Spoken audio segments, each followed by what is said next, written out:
परमात्मा ने क्या बताया है कि जैसे आप जी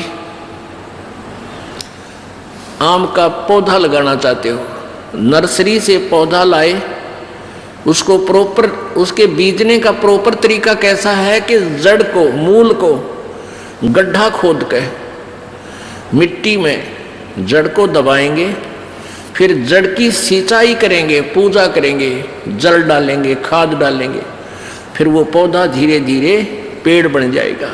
तो टहनियों के फल लगेंगे, उस आम के पेड़ की टहनियों को फल लगेंगे। तो जैसे अक्षर पुरुष एक पेड़ है, निरंजन वा की डार और तीनों देवा शाखा है ये पात्र संसार। अब जड़ की पूजा करने से, मूल मालिक पूर्ण परमात्मा को इष्ट मानकर भक्ति करने से आपके शुभ संस्कार बनेंगे, आपकी भक्ति रूपी पौधा बड़ा होगा।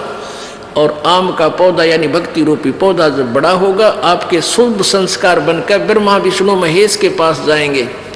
ये तीनों देवता फिर आपको बिना मांगे आपका संस्कार घर बैठे देकर जाओगे। अब परमात्मा यही बताना चाहते कि तुम इस अध्यात्म ज्ञान से परिचित नहीं हो, इसलिए लड़ पड़ते हो। अब क्या बताते हैं परमात्मा, ये देखिएगा, एक भक्ति रूपी पौधा आम का कैसे बीजना चाहिए।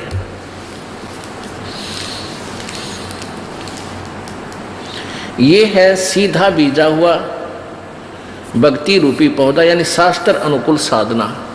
अक्षर पुरुष एक पेड़, ये है मूल मालिक, ये तो पूर्ण परमात्मा है जो जड़ है। ये पौधा हमने गमले में लगा रखा है, दिखा रखा है, समझो ये मिट्टी में है, गड्ढा बना रखा हो। तो इसकी मूल की पूजा करेंगे, जड़ की सिंचाई करेंगे। आहार तना में गया, तना से डार में यानी ज्योति निरंजन ब्रह्म में, और ब्रह्म से फिर ये तीनों शाखाओं में, फिर यहाँ तीनों शाखाओं में रजगुण ब्रह्मा, सदगुण विष्णु, तमगुण शिव जी में।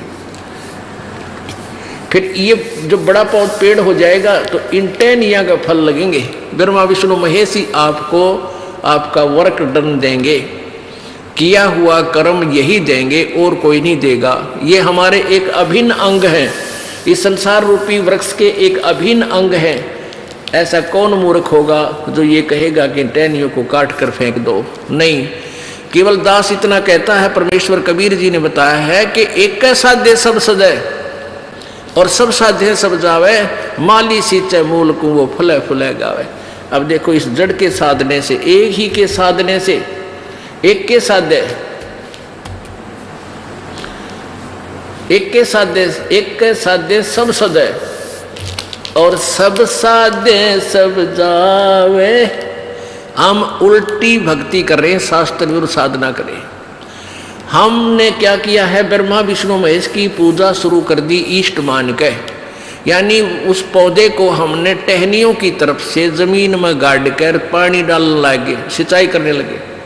ये रॉन्ग प्रोसीजर है, ये प्रॉपर वे नहीं है। तो परमात्मा ने ये बताया है कि एक के साध्य, ये सब सद है और सब साध्य सब जावे। भक्ति रूपी पौधा आपका नष्ट हो जाएगा। गीता जी अध्याय नंबर 16 के श्लोक नंबर 23 में कहा कि शास्त्र विधि को त्याग कर जो मनमाना आचरण करते हैं, मनमानी पूजा करते हैं, साधनाएं करते हैं, उनको न तो कोई सुख होता है, न उनकी कोई सिद्धि प्राप्त होती है और न ही उनकी गति होती है। यूजलेस, व्यर्थ। और यही परमात्मा बता रहे हैं कि एक के साध्य सब सदै, एक के साध्य सब सदै और सब साध्य सब जावे, माली सींचे मूल को फले फुले गाए।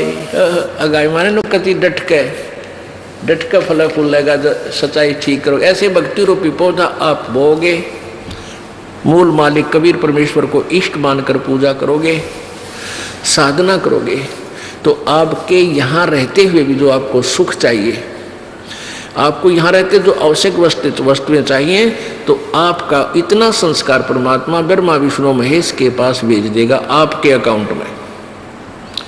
और वहाँ से फिर आपको वो ब्रह्मा विष्णु महेश देंगे आपका वर्क डन। अपनी तरफ से कुछ नहीं देंगे वो। आपने शास्त्रानुकूल साधना की तो आपका पुण्य बना, पुण्य के प्रतिफल में वो आपको यहाँ की सुख सुविधा प्रदान करेंगे, क्योंकि यहाँ के वे तीनों इंचार्ज हैं। इनको अलग नहीं कर सकते।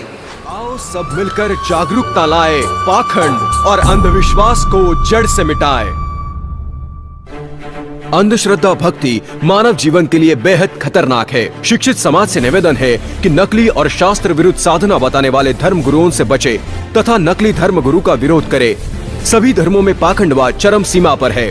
समाज को चाहिए कि गलत साधना बताने वाले धर्म गुरुओं का डटकर विरोध करे। पुस्तक अंधश्रद्धा भक्ति खतराए जान को पढ़े। हमारे इस वेबसाइट पर जाकर इस पुस्तक को निःशुल्क पाए, या फिर आपका पूरा नाम, पता और फोन नंबर इन नंबरों पर SMS करें। अवश्य देखिए जगतगुरु तत्वदर्शी संत रामपाल जी महाराज के मंगलमय प्रवचन हर रोज इन चैनलों पर।